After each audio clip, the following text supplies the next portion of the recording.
আসসালামু আলাইকুম। একটা গুরুত্বপূর্ণ বিষয় আমরা শেয়ার করব। সেটা হলো যে মালয়েশিয়াতে যদি আপনি রানিং ভিসা হয়তো বা আপনি দেখা যাচ্ছে যে ১ সপ্তাহ শেষ হয়েছে, ২ সপ্তাহ শেষ হয়েছে, ৩ সপ্তাহের মাথায় আপনি কি করছেন? ভিসা মাতি হয়ে গেছে বা যে কোনো কারণে আপনি ভিসা লাগাইতে পারেন নাই, তাই না? সেক্ষেত্রে আসলে অনেকে এরকম প্রশ্ন করে থাকেন যে ভাই ভিসা শেষ হয়ে গেলে বা মাতি হয়ে গেলে পরে ৬ মাস ১ বছর এরকম শেষ হয়ে গেলেও কি ওই ভিসা লাগান যায়?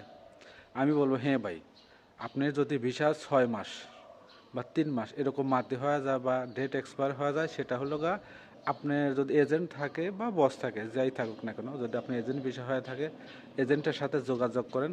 আপনি যদি ৬ মাস শেষ হয়ে থাকে, ঠিক এই ৬ মাসেরই আপনি জরিমানা দিয়ে আপনার এজেন্ট পরবর্তীতে কিন্তু আপনি ভিসা লাগায় না আপনাকে দিতে পারবে। বা আপনি যদি কোম্পানির লোক হয়ে থাকেন তাহলে আপনি বসের সাথে যোগাযোগ করেন, দেখবেন যে ঠিকই আপনি ৬ মাস থাকবে, ৩ মাস থাকবে, ১ বছর থাকবে, আপনি জরিমানা দিয়ে আপনি ভিসা লাগাই নিতে পারবেন, কোনো সমস্যা নেই ভাই। অনেকে এরকম কমেন্ট করেন, হয়তো বা বোঝে না, ঠিক আছে, কিন্তু আসলে ভিসা লাগানো যায়।